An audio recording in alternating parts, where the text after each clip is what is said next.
you've ever been to a gaming event, you know how crazy they can be. Now imagine being a pro player on the stage with cameras in their face, high energy fans, millions of dollars on the line. Development for the Pro line starts with the Esports Pro. We took the actual needs of the pro gamers when they're playing on stage and put them into the Pro keyboard. We've worked really closely with Cloud9 and TSM to get a lot of information on exactly what they need to win their game. When we give our pros the opportunity to choose, they come back and tell us that the Roamer G switch is their preferred switch. We've gone with the Roamer G because it is more durable than the competitors, and they are also faster than standard mechanical switches. The standard switches, they have the only one, the contact point, and on the Roamer G, we have 2 contact points. We test Roamer Gs with 13 times per second for the 2.5 months to achieve 70 million live.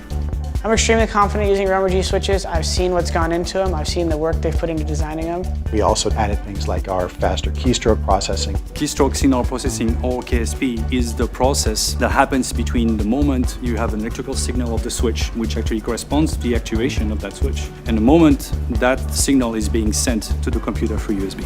Any tiny thing can make a difference. It can just be the keyboard reacting slightly faster, maybe having slightly lower latency.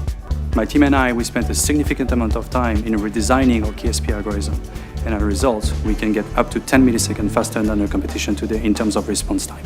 The Roamer G keys are the fastest keys made right now. I don't think there's like a faster keyboard I've used to date.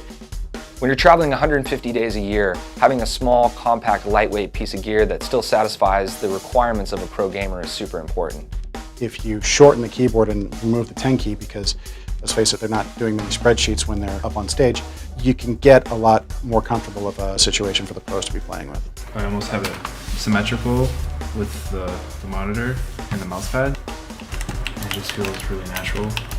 It wasn't just about taking GA10 and cutting off the 10 key. We also did things like the detachable cable, which makes it easier to set up and pare down and also makes it much more durable for traveling. Additionally, we looked at things like the onboard memory for lighting colors. We like to have fun with the colors on our keyboards. At tournaments, we get pretty patriotic. We like to do red, white, and blue. The G Pro gaming keyboard's onboard lighting memory makes it much easier for a pro at a tournament because they can simply plug in, hotkey their favorite lighting setup, and they're good to go. Getting more time for warm-up and just being able to plug in the keyboard and have your settings is pretty crucial, especially at competitions. It really takes the best effort from each discipline, right, to really deliver a product that everyone would want and everybody would love. We all have to work together, to get to the same common goal.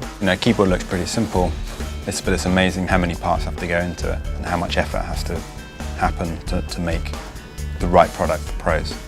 We want them to have the competitive advantage that gear without distractions can give you, so all they have to focus on is winning. Using the Logitech G Pro products have furthered my quest to master the calisthenics of gaming.